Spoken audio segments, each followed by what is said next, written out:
Happy New Year! Welcome to Only Stupid Answers. My name is Sam Bashor. I'm DJ Wooldridge. Today, we're happy to bring you a review of the 20th Century Fox film, Underwater. Big thanks to our friends over at 20th Century Fox because they sent us to a really cool event where we had drinks, we got underwater phone cases, ponchos. This was one a of those 4D screening. Yeah, it was one of those who went in and like, here's your poncho and here's the thing to keep your phone from dying when it gets wet. Waiver. And you're like, what? So yeah, we got to see a 4D screening of this film, which is very fun. We were lucky enough to be in a row that did not get that wet, but there was one row in particular in front of us that looked like someone was mad at them. They just kept getting hit in the back of the head with a stream of water. Yeah. So for those that don't know, this film stars Kristen Stewart and T.J. Miller, Jessica Henwick, Vincent Cassel, and was directed by William Eubank, who also did The Signal, a popular indie movie. If you're a sci-fi head, go ahead and check it out. The bulk of this movie takes place in a mining facility underwater is it in the Marianas Trench? Yes. Yeah. Which in my head I can't help but say the Marianas Trench. I mean, come on. Here, so if you're wondering like why were they being sprayed with water in the 4D aspect with the fact that we were supposed to be in this facility that's falling apart, which was pretty cool. The entire experience was very cool. So thank you to 20th Century Fox. That does not sway our review though. Quickie synopsis: a crew of aquatic researchers work to get to safety after an earthquake devastates their subterranean laboratory, but the crew has more than the ocean's seabed to fear. I've never seen seabed as one word. I thought it was seabed. Seabed. Ocean. Have to worry about the ocean seabed. And currently, as of this recording, there is no Rotten Tomatoes score. Coming out January 10th, though, so clock's a ticking. Those reviews will be out very soon. Yeah. 20th Century Fox, if you ever want to just watch our review to pick out a quote, I see why you wouldn't do that, because it's much easier to just copy-paste one from a You don't want to use seabed in your... Seabed. You have to seabed to believe this one. But William Eubank for The Signal, if you guys have seen that movie, the use of prosthetics and production design is impressive in that film. And you do get that in this film with their underwater suit rigs to walk outside. He was actually at our screening and he talked about that like they were really wearing 300-pound suits and he put them at the bottom of the ocean. No, but the suits were primarily practical. And he talked about it was a really tough shoot because there was a lot of wetness and heavy suits. And man, props to any actor that ever decides to do a movie that has water involved. Aquaman, Crawl, God, in this movie, it seems genuinely awful. There's no way to heat the water because you use so much of it. So everyone's just freezing cold, shaking like wet cats. And you're wearing 300-pound rigs. Props to the cast for this because this could not have been easy. Now let's hop into the review. Overall thoughts. Yes. DJ, did you ever see a trailer for this movie or were you going in blind? I saw one Twitter ad that played before. That sounds about right. Yeah. That sounds about right. And I knew looking at it, I'm like, wait, Kristen Stewart's in this? You know what I mean? That was like... Wait, what? Maybe it played before like Charlie's Angels or something. You're like, oh, sure, why not? I guess she needs to, pay off her mortgage or something. I don't know. Anyway, student loan debts. So I will say, listen, you know what you're getting into with this movie. If you've seen a trailer, you know what the deal is. If you've seen Alien or any Alien ripoff or Life, I think that was last year with Jake Gyllenhaal, where they're like, "Is venom but in space?" Yeah, it's like you know what any Cloverfield movie, you know what this is. But I think Kristen Stewart's great. You know what I mean? And I think she elevates any material she's in. She was one of the best parts of Charlie's Angels. And I think she's one of the best parts here. So if you want to see her fulfill her Ripley destiny, there you go. That's what you go to see this movie for. What were your thoughts? Gonna have to be candid here. The way our 4D screening worked, we were seated very close to a speaker. Now, that usually means we'd be able to hear crystal clear what everyone's saying. We were also very close to, I would guess, an air canister. Yeah. So when an explosion happened, you get like water, smoke, air canister. But whenever like the water and smoke would turn off, someone was just laying their hand down, just like punching the heck out of this air canister button. So it was very hard for me to sometimes hear some dialogue in quiet scenes because of how loud it was. That being said, I got the gist. As soon as pluses of this movie, it wastes no time to get into the conflict. Yes. It literally, she gives a monologue for about 2 seconds about like, are we fish in this can? That's not what she said. That's literally not even talking about that whatsoever. She's playing with a spider. Yeah. Spoilers. She's playing with a spider. And yeah, they don't waste any time immediately. Poop hits the fan, Yeah. and it sprays just about everywhere. Yeah. Like we got sprayed we didn't get pooped on. We just got regular old water. Anyways, You yeah. gotta pay So extra if you want poop and you get pooped on. that's a different 4D experience. Yucks.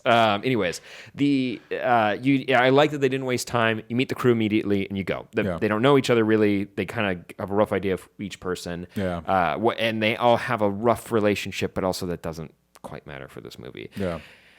It serves a purpose as literally it is Alien, but just set underwater. Yes. To sometimes even the designs of the other threats that are under the water. Yes. I think if you watch the new trailers that are out right now, you can actually they just show you The thing. some of the things. The seabed. The seabed. Yeah. We'll call them that. The seabed. And it's by the books. Yeah. And it's safe. So if you wanted a movie that is, it has similar vibes for me to Fast and the Furious movies. I'm not talking about the enjoyment level of a Fast and Furious movie. No. I mean, I know what I'm going to get. It's like, I'm talking about family, cars are going to crash, big stunt, Rock's going to be sweaty. We're done. And like Vin Diesel's going to be, and then like, so that's what this is. There are some impressive sets that you see. There's a lot of practical stuff that they built, which is impressive. The suits look really cool. The diving suits are part of the coolest part. Yeah, but overall the story is nothing new. There's nothing really special. It almost seems like it's trying to tell you something deeper about something, and I missed it. Also, there's just like logistical continuity things that I just had like questions about. Yeah. Like the way the movie opens with like that kind of, it opens similar to Godzilla with like scrolls of like newspaper and stuff, like highlighting things, and then like it ends the movie with that too, and you're like, wait, like when did this happen? Like, were there suspicious things that happened before? And everyone's like, well, I guess we gotta just keep going. If we're already halfway there in the Marinara Trench, we gotta go all the way down to the spaghetti bottoms. Be quiet, Sam. So I was because you said the spaghetti bombs. I thought about Bikini Bottom. Yeah, And what if the creatures were like SpongeBob? Patrick. It's like, oh no. Yeah, there's gonna be some. Hey, you know what? Never say never. But there were things that were impressive in this movie, but overall the story didn't really wow me. And the performances were. Everything was just it worked. Yeah. But I'm not saying that worked as in like worked. It's like, just, no, it worked. It exists. It functioned. I think it falls into some fairly standard genre traps to the point where it's like you might be like, we're still doing this in the 21st century. Like, what's happening? T.J. Miller's there, and I guess your mileage may vary depending on your thoughts on his shenanigans at this point. Yeah, it's not And he is there. Yeah, he is there. a part of the movie. And it's strange. Yeah. That being said, though, we should mention it. But also, I think Kristen Stewart is the one who shines in this movie, and she does do a good job. Also, really cool because her and Jessica Henwick have a lot of scenes together, and they do a good job. Yeah, I watched Iron Fist and The Defenders.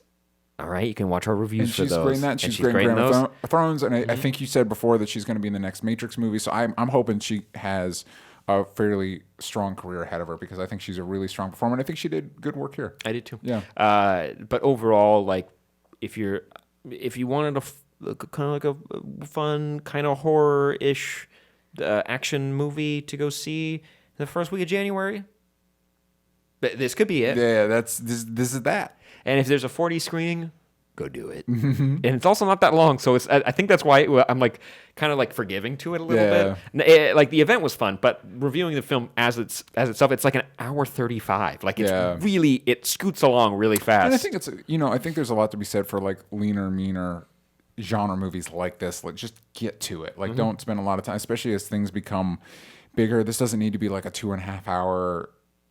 Please don't do that. Yeah. Please, for the love of God, don't do that. But overall, it's okay. I think if we were to rate it, I give it like this is the American grading system, folks. So that's why a lot of people always have questions. Maud was on to review Star Wars with me, and she was confused because she was going with like an Australian, like she's like, I give it a B, like a 7. I'm like, that's not how we roll here. B, the 7's not great. But I would give this movie like a 7. Yeah. Like I think a 7 Agreed. because I didn't really hate any part of the movie as a story or how things functioned.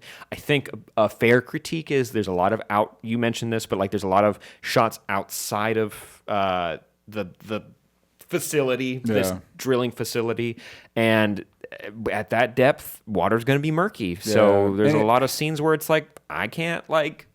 There's like dust everywhere, so I can't like see what's happening. But that's the point. You're not and it supposed also to be able kind to of see. it takes away some of the tension because now you're not in that confined space with the characters. You know what I And mean? you can't focus on anything Yeah. because when something moves, you're like, that could probably have been dust. Like I know that's the Yeah. point, but it removed me too much. Yeah. So 7 out of 10. That's how I feel. That's like a C. Yeah. Seabed. Would you give it a Seabed? Let us know in the comments down below. Gang, there's reviews coming out the wazoo over on this channel, also over at onlystupidanswers.com. You can listen to our podcast every Mondays. We're talking about nerdy stuff, TVs, movies, comics, video games, all the good stuff. Check out all of our content and subscribe to our Patreon because that's how we pay for the stuff you're looking at. Yes, So that is true. It's very helpful. And we get exclusive content there, especially with Crisis on Infinite Earths finishing up its run. We talk about all that stuff with Roxy Stryer on Super TV Showdown. So if you want to be a part of that, go to patreon.com/onlystupidanswers. Like, subscribe, support the channel however you can. We appreciate it, and we'll see you guys next time. Bye-bye.